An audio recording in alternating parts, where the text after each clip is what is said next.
Hello and welcome. This is Japan, and this tier list is way too late because this is the No Mercy tier list that happened last weekend. I should have put it out last week.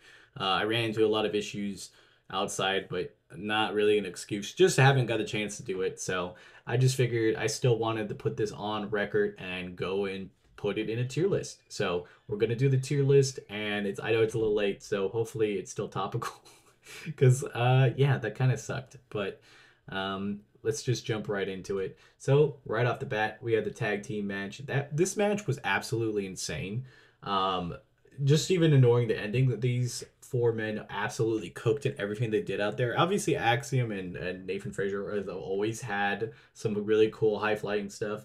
I mean, they make a perfect tag team for that. But Chase U really did show off and meet up their energy. I'm gonna put it at A because if you really put in that last with the heel turn at the end, really sold this match as being like everybody's seen it a million times. Um, and it's gonna have some little bit long term storytelling, and I think the result was pretty cool. Like the ending, everything worked out pretty good. I'm gonna put it in A. Solid, good match.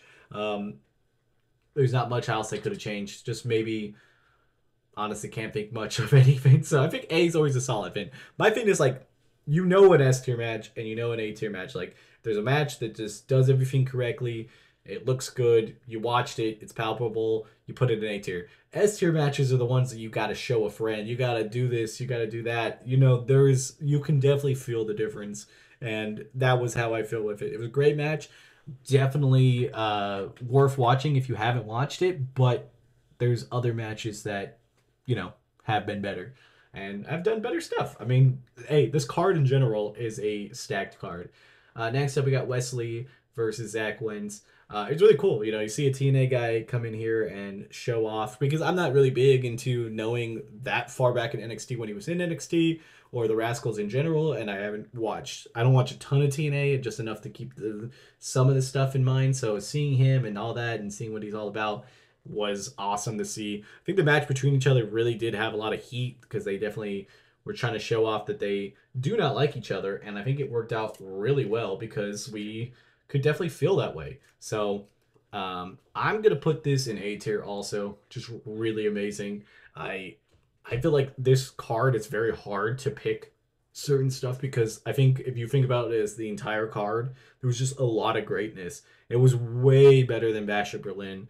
And it's kind of crazy that NXT's now done that twice, where they have done the weekend where they're back to back, so you can really compare and contrast them, and they've blown out WWE both times. And honestly, I was thinking about it more and more. I do think I should put the tag match up in S.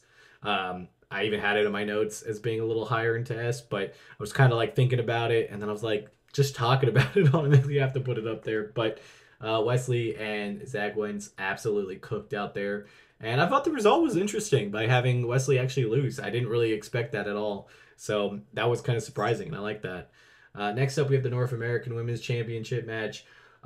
This is like a weird thing because this is definitely the worst match, but it's still an amazing match. So it's crazy that this is like the worst match in the fame. I'm gonna put it in B. It is still an amazing match. It just I think like them two compared to each other inside ring chemistry, all of that just wasn't the greatest. But I think overall the match still had some good backstory and was kind of seeing the after effect of it still kind of being around NXT now that we're already a week out. Next up, Obafeti versus The Dawn. Obviously, I don't think Obafeti has had a match that has not been lower than A tier. This one was definitely an A tier match. They did definitely make Obi look a lot weaker than they've ever had, which is kind of cool. But overall, still an amazing match. I would definitely put it as an A tier match. Next up, we have the Women's Championship match. Now, the match itself, solid. Back and forth. It did really show Jada Parker might be ready for that main event scene, which was awesome because that just means more and more talent's going to be there. But then having Julia at the end of it obviously made that a magical moment. So we're gonna have to put that in A tier. I think it was just short of S tier by the in-ring work. You could definitely see Jada Parker needs a little bit more, and Roxanne was trying to pull her towards that A tier type mark. And I think if they do ever run this back, I think we will get that S tier type match. Next up, last but not because the main event was Joe Hendry versus Ethan Page. I don't think we expected anything like star-studded from this match. You know, we didn't expect to see the best match in the world. Both men are more mic people over kind of being like super talented, but both of them showed up and had just a really good match. I still think it was slightly better than the North American match. I'm gonna put it in B. I think it was a great showing, and we got the big buildup of their rivalry before that, so I think it was worth it. And this has been my tier list. I kind of made it fast. I just wanted to make sure I got it out there. It's already a week late, so yeah, unfortunately for that. But I should be having some more videos. I've gotten a couple recorded, so if I don't have videos every day, there should be about 4 or 5 definitely this week, and I'll be getting into a more suitable vein now that I've had more free time to do some stuff. So until next time, it's been Japan. Bye, guys.